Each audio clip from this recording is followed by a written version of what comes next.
কোটা সংস্কার আন্দোলন ঘিরে প্রাণহানিতে মর্মাহত প্রধানমন্ত্রী শেখ হাসিনা আবারও বললেন প্রতিটি মৃত্যুর তদন্ত হবে, চাইলেন জাতিসংঘ সহ আন্তর্জাতিক সংস্থার সহযোগিতা। আমার কাছে ক্ষমতা তো ভোগের বস্তু না, আমি তো আয়েশ আরাম করার জন্য ক্ষমতা আসিনি। আমি দিন রাত অক্লান্ত পরিশ্রম করেছি বাংলাদেশটাকে একটু উন্নত করতে, এবং সেটা আমি সফলভাবে করতে পেরেছি। গুজব ও অপপ্রচারের অভিযোগের জবাব দিতে বিটিআরসিতে টিকটক প্রতিনিধি। অনলাইনে কথা বলেছে ফেসবুক কর্তৃপক্ষ। ইরানে গুপ্ত হত্যার শিকার হামাসের রাজনৈতিক প্রধান ইসমাইল হানিয়া। নতুন প্রেসিডেন্টের অভিষেকে যোগ দেওয়ার কথা ছিল। ইসরায়েলকে দুষছে ফিলিস্তিন।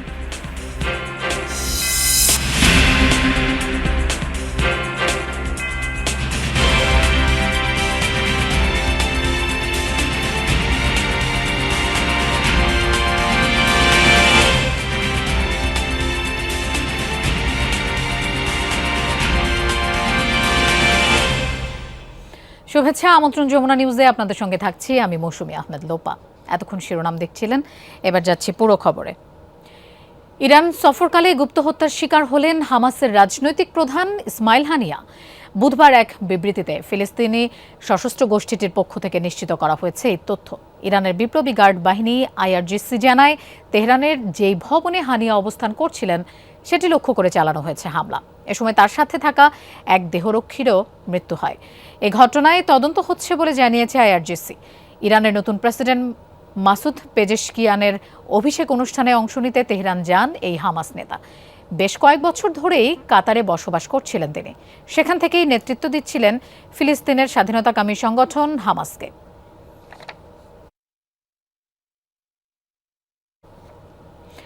হামাসের রাজনৈতিক শাখার প্রধান ইসমাইল হানিয়াকে হত্যার নিন্দা জানিয়েছেন ফিলিস্তিনের প্রেসিডেন্ট মাহমুদ আব্বাস। এ সময় ইসরায়েলের দখলদারিত্ব মোকাবেলায় ফিলিস্তিনি জনগণকে ঐক্যবদ্ধ, ধৈর্যশীল ও অবিচল থাকার আহ্বান জানান তিনি। ফিলিস্তিনি সংবাদ সংস্থা ওয়াফা জানিয়েছে তথ্য। বার্তা সংস্থাটি জানায়, এই ধরনের হত্যাকাণ্ডকে কাপুরুষোচিত আখ্যা দিয়েছেন আব্বাস। হামলায় হানিয়ার মৃত্যু চলমান সংকটকে আরও ভয়াবহ রূপ দেবে বলেও মত তার।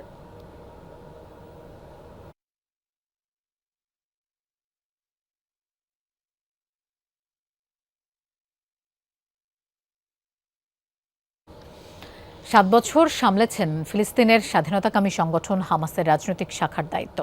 তবে ছাত্রজীবন থেকেই যুক্ত ছিলেন রাজনীতিতে। প্রায় 4 দশক ফিলিস্তিনি জনগণের স্বাধীনতার আকাঙ্ক্ষাকে বাস্তব রূপ দিতে লড়াই করেছেন। বহুবার বন্দী ছিলেন ইসরায়েলি কারাগারে। জন্মভূমি গাজায় তাকে একাধিকবার হত্যা চেষ্টা করেও ব্যর্থ হয় ইসরায়েল। তবে ইরানের মাটিতে হলো না শেষ রক্ষা। ইসরায়েলের সাথে আপোষের জন্য বরাবরই ছিল চাপ। ঝড়ঝাপটা সামলেছেন ব্যক্তি জীবনেও। গাজায় চলমান আগ্রাসনে একের পর এক স্বজন হারিয়েছেন হামাসের রাজনৈতিক শাখার প্রধান ইসমাইল হানিয়া। তারপরও গাজা উপত্যকায় স্থায়ী যুদ্ধবিরতির দাবি থেকে এক চুলো নড়েননি। স্বাধীন রাষ্ট্র হিসেবে ফিলিস্তিনকে প্রতিষ্ঠায় ইসমাইল হানিয়ার 4 দশকের লড়াইয়ের ইতি ঘটল বুধবার। ইরানে গুপ্ত হত্যার শিকার হলেন 54 বছরের স্বাধীনতাকামী এই নেতা। 1948 সালে ইসরায়েল প্রতিষ্ঠা হওয়ার পর আশকালন শহর থেকে পালিয়ে গাজার আল শাতি শরণার্থী শিবিরে আশ্রয় নেয় হানিয়ার পরিবার। সেখানে জন্ম আর বেড়ে ওঠা লড়াকু এই রাজনীতিকের। গাজার আল আজহার ইনস্টিটিউট থেকে লেখাপড়া শেষে ইসলামিক বিশ্ববিদ্যালয় থেকে আরবি সাহিত্যে ব্যাচেলর ডিগ্রি অর্জন করেন হানিয়া। ছাত্রজীবন থেকেই সক্রিয় রাজনীতিতে। সে সময় থেকেই জড়িত হামাসের সাথে। ফিলিস্তিনিদের স্বাধীনতার জন্য লড়াই করে বহুবার গেছেন ইসরায়েলি কারাগারে। 80-র দশকে গাজায় বেশ কয়েকবার তাকে হত্যার চেষ্টা চালিয়েও ব্যর্থ হয়েছে ইসরায়েল। 2006 সালে হন হামাসের গাজা শাখার প্রধান। সে সময় ফিলিস্তিনের প্রধানমন্ত্রীও নির্বাচিত হন তিনি। পরে ফাতার সাথে দ্বন্দ্বে ভেঙে যায় সেই সরকার। 2017 সালে দায়িত্ব পান হামাসের রাজনৈতিক শাখার। এরপরই গাজা ছেড়ে পাড়ি জমান কাতারে। সেখান থেকেই খালেদ মিশালের উত্তরসূরি হানিয়া মৃত্যুর আগ পর্যন্ত ছিলেন এই দায়িত্বে। চলতি বছরের শুরুতে গাজায় ইসরায়েলি হামলায় 3 সন্তানকে হারিয়েছেন। চলমান আগ্রাসনে এখন পর্যন্ত 70 জনের বেশি স্বজন হারানোর পর হানিয়া নিজেই শিকার হলেন গুপ্ত হত্যার। মোস্তফা মাহমুদ, যমুনা নিউজ। হামাসের শীর্ষ নেতাকে হত্যার ঘটনায় আবারও অভিযোগের তীর ইসরায়েলের দিকে। আলোচনায় তাদের গুপ্ত হত্যার কৌশল।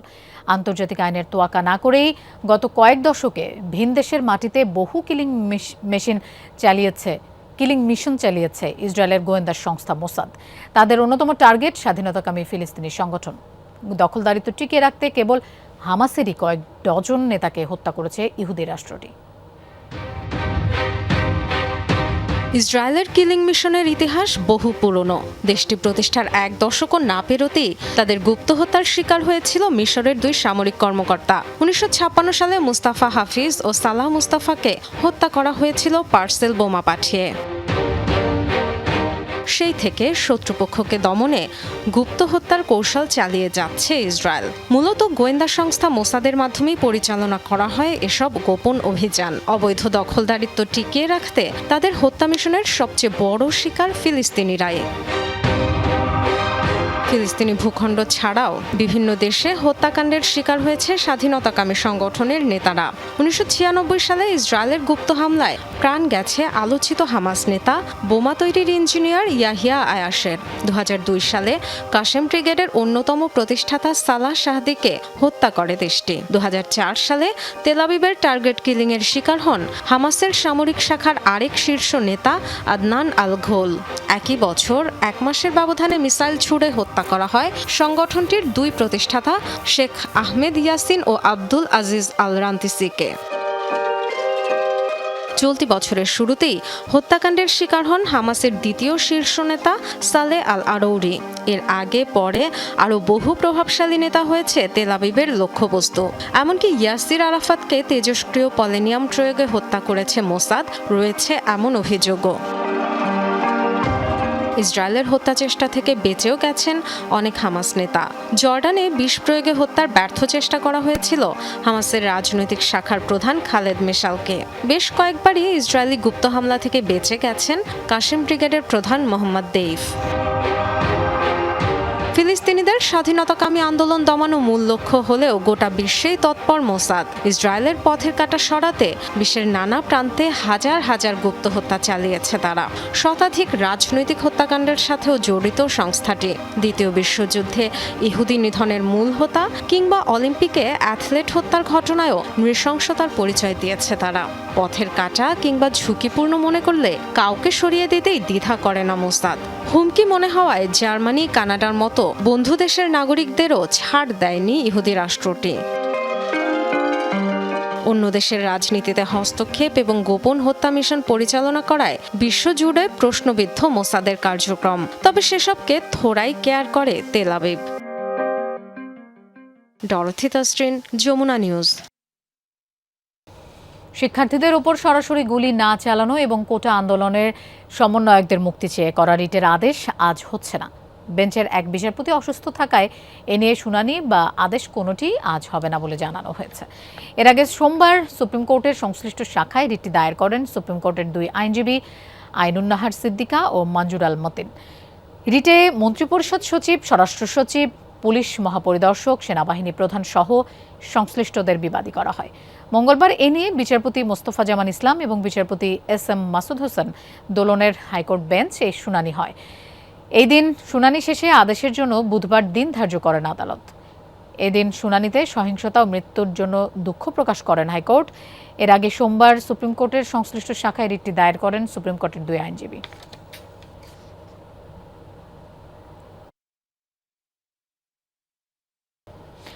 আজ থেকে স্বাভাবিক নিয়মে ফিরল সরকারি বেসরকারি অফিসের সময়সূচি। সকাল 9টা থেকে বিকেল 5টা পর্যন্ত চলবে কার্যক্রম। মঙ্গলবার এই তথ্য জানায় জনপ্রশাসন মন্ত্রণালয়। কোটা সংস্কার আন্দোলন নিয়ে সৃষ্ট সহিংস পরিস্থিতিতে 28 থেকে 30 জুলাই সরকারি ও বেসরকারি অফিস চলে সকাল 9টা থেকে বিকেল 3টা পর্যন্ত। এর আগে উদ্ভূত পরিস্থিতিতে 21 ও 22 জুলাই নির্বাহী আদেশে সরকারি ছুটি ঘোষণা করা হয়। পরে 23 জুলাইও ছুটি বর্ধিত করা হয়। দেশের সার্বিক পরিস্থিতি কিছুটা শান্ত হয়ে এলে সাধারণ ছুটির পর 24 জুলাই থেকে সীমিত পরিসরে চালু হয় সরকারি বেসরকারি অফিস। 24 ও 25 জুলাই বেলা 11টা থেকে বিকেল 3টা পর্যন্ত চলে অফিস। এদিকে আজ থেকে আরও শিথিল হবে কারফিউ। আগামী শনিবার পর্যন্ত 4 দিন সকাল 7টা থেকে রাত 8টা পর্যন্ত কারফিউ শিথিল থাকবে। ঢাকা ও আশপাশের জেলায় এটি কার্যকর হবে।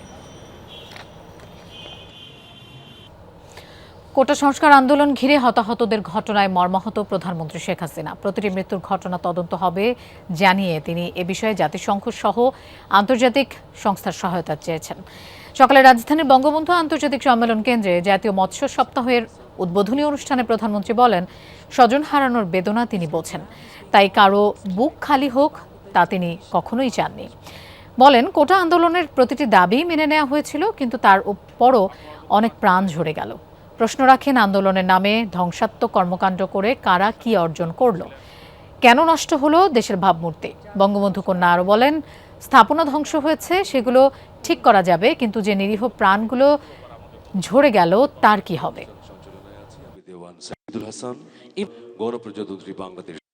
দাবি কিন্তু মেনে নেওয়া হয়েছিল, মূল দাবি কোটা সংস্কার। আবার উচ্চ আদালত অ্যাপিলেট ডিভিশন থেকে সেটা রায়ও দিয়ে দেওয়া হয়, কিন্তু তারপরেও এই আন্দোলনের নামে যে সমস্ত ঘটনা ঘটেছে, ধ্বংসাত্মক কাজ করেছে, তারপর অনেকগুলি প্রাণ ঝরে গেছে। আমি কোনোদিন ভাবতে পারিনি যে এই সময় এই ধরনের একটা অবস্থার সৃষ্টি হবে আর সেখানে এতগুলি তাজা প্রাণ যাবে। স্বাধীনতা ও মুক্তিযুদ্ধ বিরোধী অপশক্তিকে যে কোনো মূল্যে প্রতিহত করা হবে বলে জানিয়েছেন আওয়ামী লীগের সাধারণ সম্পাদক ওবায়দুল কাদের। সবাই ঐক্যবদ্ধ হয়ে প্রধানমন্ত্রী শেখ হাসিনার হাতকে আরও শক্তিশালী করতে হবে বলেও মন্তব্য করেন তিনি। সকালে বঙ্গবন্ধু এভিনিউয়ে সাবেক ছাত্র নেতাদের সাথে মত বিনিময় শেষে একথা বলেন তিনি। ওবায়দুল কাদের বলেন, এই মুহূর্তে আওয়ামী লীগের অস্তিত্ব সংগ্রামের কাণ্ডারি শেখ হাসিনা। দলের নেতাকর্মীরা শেষ পর্যন্ত তার সাথে থাকবে বলেও জানান তিনি। এ সময় ছাত্র নেতাদের ঐক্যবদ্ধ হওয়ার আহ্বানও জানান ওবায়দুল কাদের। তিনি বলেন, এই পরিস্থিতিতে নেতাকর্মীদের দায়িত্ব পালনের বিষয়টি ভবিষ্যতে মূল্যায়ন করা হবে। ওবায়দুল কাদের আরও বলেন, দেশের স্বাধীনতা ও সার্বভৌমত্ব সরকার যে কোনো মূল্যে রক্ষা করবে।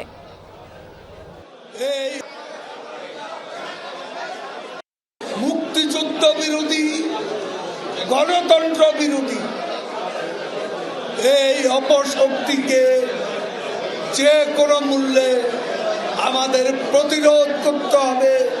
শেখ হাসিনার হাতকে শক্তিশালী করে তিনি আজকে জাতীয় জীবনে স্বস্তি ফিরিয়ে এনেছেন। কারফিউয়ের 12তম দিনে সারা দেশে পুরনো সময়সূচিতে ফিরল অফিস আদালত। বিভাগীয় ও জেলা শহরগুলোয় তাই সকাল থেকেই কর্মব্যস্ত জনজীবন। সরকারি বেসরকারি অফিস খোলা থাকায় সকাল থেকে যানবাহনের চাপ বেশি। চট্টগ্রাম, রাজশাহী, কুমিল্লা সহ কোনো কোনো শহরে যানজট দেখা যায়। সিলেট, রংপুর, খুলনা, ময়মনসিংহ সহ প্রায় সব জেলায় বিভিন্ন মেয়াদের সময়সীমায় কারফিউ শিথিল রাখা হয়েছে। দিনের বেলা কারফিউ মুক্ত থাকায় দূরপাল্লা, আন্তজেলা ও উপজেলা রুটে বাস চলাচল বেড়েছে। দোকানপাট খোলা থাকছে স্বাভাবিক নিয়মে। তবে প্রতিটি গুরুত্বপূর্ণ সড়কে সেনাবাহিনীর টহল অব্যাহত রয়েছে। মাঠে তৎপর পুলিশ, বিজিবি সহ আইনশৃঙ্খলা বাহিনীর সদস্যরা। আগামীকাল থেকে সীমিত পরিসরে চালু হবে ট্রেন চলাচল। কারফিউ শিথিল থাকা অবস্থায় স্বল্প দূরত্বে চলবে যাত্রীবাহী মেইল, লোকাল ও কমিউটার ট্রেন। মঙ্গলবার ঢাকায় রেল ভবনের সভাকক্ষে বাংলাদেশ রেলওয়ের এক বৈঠকে এই সিদ্ধান্ত নেওয়া হয়। পরিস্থিতি স্বাভাবিক থাকলে আগামী সপ্তাহ থেকে দূরপাল্লার আন্তনগর ট্রেন চালু হতে পারে বলে জানানো হয়েছে। এর আগে কোটা সংস্কার আন্দোলনকারীদের ডাকা কমপ্লিট শাটডাউন কর্মসূচির মধ্যে গত 18 জুলাই দুপুর 12টার পর থেকে ঢাকার সঙ্গে সারা দেশের রেল যোগাযোগ বন্ধ হয়ে যায়। এরপরই অনির্দিষ্টকালের জন্য সারা দেশে ট্রেন চলাচল বন্ধ ঘোষণা করে রেল কর্তৃপক্ষ। অবশ্য গত 24 জুলাই সীমিত পরিসরে মালবাহী ট্রেন চলে। দেখে নেব সপ্তম দিন শেষে প্যারিস অলিম্পিকের সবশেষ পদক তালিকার অবস্থান। ষষ্ঠ দিনের মতো শীর্ষস্থান ধরে রেখেছে জাপান। তবে টেবিল টেনিসের মিশ্র দ্বৈতে স্বর্ণ জিতে 2 নম্বরে চীন, আর সাঁতারে স্বর্ণ জিতে 3 নম্বরে জায়গা করে নিয়েছে অস্ট্রেলিয়া। 7টি গোল্ড, 2টি সিলভার ও 4টি ব্রোঞ্জ সহ মোট 13 পদক নিয়ে মেডেল টেবিলের শীর্ষে জাপান। সমান 6টি করে গোল্ড জিতেছে চীন ও অস্ট্রেলিয়া, কিন্তু 6টি স্বর্ণের পাশাপাশি 6টি সিলভার ও 2টি ব্রোঞ্জ সহ মোট 14 পদক নিয়ে 2 নম্বরে আছে চীন। দর্শক, এই ছিল যমুনা নিউজ। আর এতক্ষণ সাথে থাকার জন্য ধন্যবাদ সবাইকে।